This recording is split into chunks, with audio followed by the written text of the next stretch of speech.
Indian രാഷ്ട്രീയ ചരിത്രത്തിൽ എന്നും നിർണായക സ്ഥാനം വഹിച്ച സംസ്ഥാനമായിരുന്നു ബീഹാർ. ലോക്സഭാ സീറ്റുകളുടെ എണ്ണത്തിൽ ഇന്ത്യയിൽ ഉത്തർപ്രദേശിനും മഹാരാഷ്ട്രയ്ക്കും ബംഗാളിനും ശേഷം 4ാമതായി ബീഹാറാണ്. ഇന്ത്യയിൽ വലിയ രാഷ്ട്രീയ മാറ്റങ്ങൾക്ക് തുടക്കം കുറിച്ച പ്രദേശം. സോഷ്യലിസ്റ്റ് ആശയങ്ങൾക്ക് ഒരു കാലത്ത് വലിയ സ്വാധീനവുമുണ്ടായിരുന്ന ഇടമാണ്. നോക്കാം ബീഹാറിലെ എക്സ് ഫാക്ടർ എന്താണ്. 1975 മുതൽ 77 വരെ 2 വർഷക്കാലം അടിയന്തരാവസ്ഥയ്ക്കെതിരെ ശക്തമായ പ്രക്ഷോഭം നടന്ന ഇടമാണ് ബീഹാർ. ജയപ്രകാശ് നാരായൺ നയിച്ച പ്രക്ഷോഭം ഇന്ദിരാഗാന്ധിക്ക് അധികാരം നഷ്ടപ്പെടുന്നതിലേക്ക് നയിച്ചു. പിന്നെ കണ്ടത് നിതീഷ് കുമാർ, ലാലു പ്രസാദ് യാദവ് എന്നീ 2 പ്രമുഖ സോഷ്യലിസ്റ്റ് നേതാക്കളുടെ ഉദയമാണ്.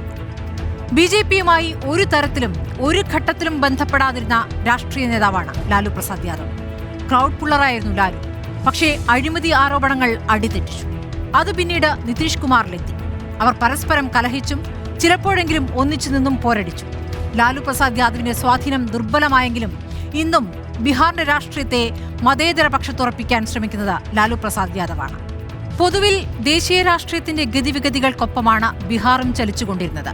1999-ൽ വാജ്പേയിയുടെ നേതൃത്വത്തിൽ BJP സർക്കാർ അധികാരത്തിൽ വന്നപ്പോൾ അന്ന് ബീഹാർ വോട്ട് ചെയ്തത് BJPക്കൊപ്പമായിരുന്നു. അന്നും BJPയുടെ സുഹൃത്തായിരുന്നു ജനതാദൾ U എന്ന നിതീഷ് കുമാറിന്റെ പാർട്ടി.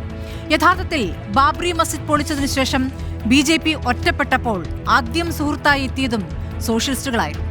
ജോർജ് ഫെർണാണ്ടസിന്റെ പാർട്ടി, സമതാ പാർട്ടിയും ഉണ്ടായിരുന്നു. എന്നാൽ 2004-ൽ അപ്രതീക്ഷിതമായി കോൺഗ്രസ് നേതൃത്വത്തിലുള്ള സർക്കാർ അധികാരത്തിൽ വന്നപ്പോൾ അതിൽ വലിയ സംഭാവന ബീഹാർ ചെയ്തു. അന്ന് തിരഞ്ഞെടുപ്പിൽ BJP വിരുദ്ധ കക്ഷികളെ യോജിപ്പിക്കുന്നതിൽ വലിയ പങ്ക് വഹിച്ചത് ലാലു പ്രസാദ് യാദവ് ആയിരുന്നു. അത് ഗുണം ചെയ്യുകയും ചെയ്തു. അന്ന് കോൺഗ്രസിന് കിട്ടിയത് 4 സീറ്റ് മാത്രമാണ്. കണക്കുകൾ പരിശോധിച്ചാൽ ലോക്സഭാ തെരഞ്ഞെടുപ്പ് ഫലം വന്നപ്പോൾ RJD നേടിയത് 22 സീറ്റാണ്. 30.7% വോട്ടാണ് ലാലുവിന്റെ പാർട്ടി നേടിയത്. കോൺഗ്രസ് ആകട്ടെ 3 സീറ്റിൽ വിജയിച്ചു. ജനതാദൾ യുവിനൊപ്പം മത്സരിച്ച BJP മുന്നണിക്ക് കിട്ടിയത് 11 സീറ്റുകൾ മാത്രമാണ്.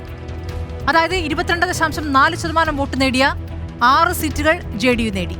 14.6% വോട്ട് പിടിച്ച BJPക്ക് കിട്ടിയത് 5 സീറ്റുകളാണ്. ദേശീയ തലത്തിലും ബീഹാറിലും അപ്രതീക്ഷിതമായിരുന്നു ആ ജയം. എന്തായാലും BJP വിരുദ്ധ രാഷ്ട്രീയത്തിന്റെ നെടുംതൂണായി ലാലു മാറി. എന്നാൽ 2009-ൽ ലാലുവിന് പിഴച്ചു. അദ്ദേഹം UPAയുമായി വഴിപിരിഞ്ഞ തിരഞ്ഞെടുപ്പിനെ നേരിട്ടു. RJDക്ക് കിട്ടിയത് വെറും 4 സീറ്റുകൾ മാത്രം. NDAക്ക് 32 സീറ്റുകളാണ് കിട്ടിയത്. കണക്കുകൾ നോക്കിയാൽ 24% വോട്ട് നേടി 20 സീറ്റുമായി JDU കരുത്ത് കാട്ടി. അതായത് 6-ൽ നിന്ന് 20ആക്കി വലിയ മുന്നേറ്റം. 13.9% വോട്ട് നേടി BJP 12 സീറ്റ് നേടി. RJDയുടെ വോട്ട് ശതമാനത്തിലും വലിയ കുറവാണ് ഉണ്ടായത്. 19.3% വോട്ടുമായി RJD 4 സീറ്റിൽ വിജയിച്ചു. കോൺഗ്രസ് 10.3% വോട്ട് പിടിച്ച് 2 സീറ്റിലാണ് ജയിച്ചത്. തന്റെ തീരുമാനം തെറ്റിപ്പോയെന്ന് പറഞ്ഞ ലാലു തിരഞ്ഞെടുപ്പിന് ശേഷം UPAയ്ക്കും കോൺഗ്രസ് സർക്കാരിനും പിന്തുണ പ്രഖ്യാപിക്കുകയും ചെയ്തു. നരേന്ദ്രമോദിയെ BJP പ്രധാനമന്ത്രി സ്ഥാനത്തേക്ക് ഉയർത്തിയത് 2012-ലാണ്. ഇതിൽ പ്രതിഷേധിച്ച് NDA വിട്ട നേതാവാണ് ഇപ്പോഴത്തെ ബീഹാർ മുഖ്യമന്ത്രി നിതീഷ് കുമാർ. മോദിയുമായി ഒരു സഹകരണത്തിനും തയ്യാറല്ല എന്നാണ് അദ്ദേഹം പറഞ്ഞത്. ഗുജറാത്ത് കലാപത്തിൽ മോദി സ്വീകരിച്ച സമീപനമായിരുന്നു കാരണമായി പറഞ്ഞത്. അങ്ങനെ 2014-ലെ തെരഞ്ഞെടുപ്പിൽ നിതീഷ് കുമാറിന്റെ ജനതാദൾ യുണൈറ്റഡ് തനിച്ചു മത്സരിച്ചു. രാംവിലാസ് പാസ്വാൻ BJPയോട് ഒപ്പം പോയി. 31 സീറ്റുകൾ NDAയ്ക്ക് ലഭിച്ചു. ആ കണക്കുകൾ നോക്കിയാൽ 29.9% വോട്ട് പിടിച്ച BJPക്ക് കിട്ടിയത് 22 സീറ്റാണ്. അതായത് 10 സീറ്റിൽ അധികം വർധന. 6.5% വോട്ട് നേടിയ LJP 6 സീറ്റ് പിടിച്ചു. RJDക്ക് കിട്ടിയത് 4 സീറ്റുകളാണ്. വോട്ട് ശതമാനത്തിൽ പക്ഷേ കുറവുണ്ടായിട്ടില്ല. 20.5% വോട്ട് നേടി. 3.1% വോട്ട് നേടിയ RLSP 3 സീറ്റ് പിടിച്ചു. കോൺഗ്രസിന് 8.6% വോട്ട് മാത്രമാണ് കിട്ടിയത്. 2 സീറ്റും നേടി. JDUവിന് 16% വോട്ടാണ് ലഭിച്ചത്. 2 സീറ്റിലേക്ക് JDU തകർന്നടിയുകയായിരുന്നു. 1.2% വോട്ട് കിട്ടിയ NCPക്ക് 1 സീറ്റും കിട്ടി. 2015-ലെ ബീഹാർ നിയമസഭാ തെരഞ്ഞെടുപ്പിലാണ് ലാലുവും നിതീഷും ഒന്നിക്കുന്നത്. മഹാഗഡ്ബന്ധൻ എന്ന മഹാസഖ്യത്തിന്റെ രൂപീകരണം. അതിൽ ലാലുവിന്റെ രാഷ്ട്രീയ ജനതാദൾ, സമാജ്വാദി പാർട്ടി തുടങ്ങിയ പാർട്ടികളും നിതീഷിന്റെ ജനതാദളും കോൺഗ്രസും ഒന്നിച്ചു. 243 അംഗ ബീഹാർ നിയമസഭയിൽ വലിയ ഭൂരിപക്ഷത്തിൽ സഖ്യം ഭരണം പിടിച്ചു. ഇരു പാർട്ടികളും ഏതാണ്ട് ഒപ്പത്തിനൊപ്പം തന്നെ വോട്ട് പിടിച്ചു.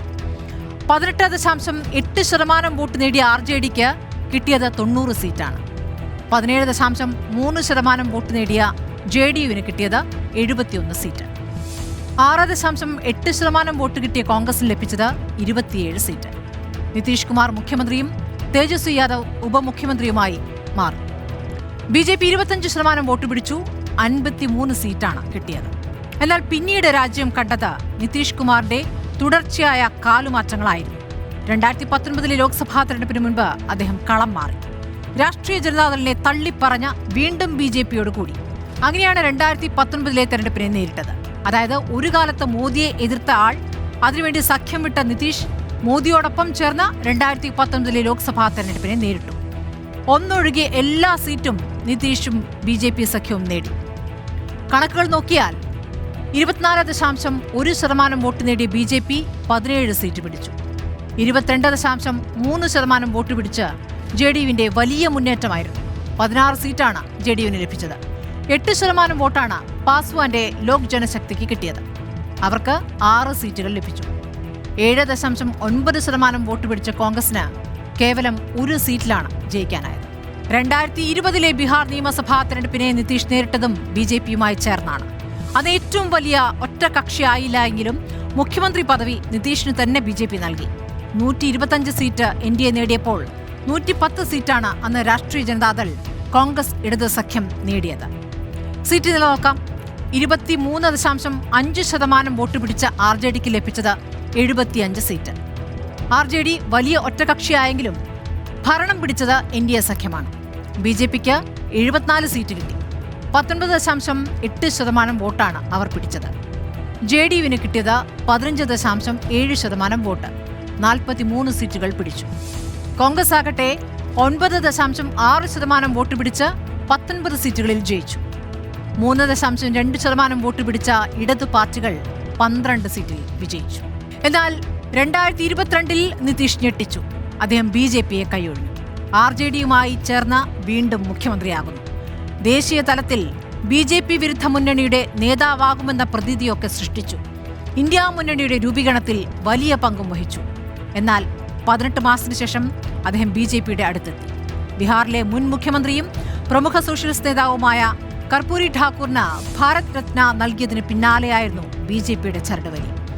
നിതീഷ് കുമാറിന്റെ നിലപാടുകളാണ് കുറേ വർഷങ്ങളായി ബീഹാർ രാഷ്ട്രീയത്തിന്റെ ഗതിവിഗതികൾ നിർണ്ണയിക്കുന്നത്. എങ്ങോട്ട് ചാഞ്ഞാലും ഏത് മുന്നണി മാറിയാലും മുഖ്യമന്ത്രി സ്ഥാനം നിലനിർത്തിപ്പോരുന്ന നിതീഷ് ശൈലിയാണ് നമ്മൾ വീണ്ടും കണ്ടത്.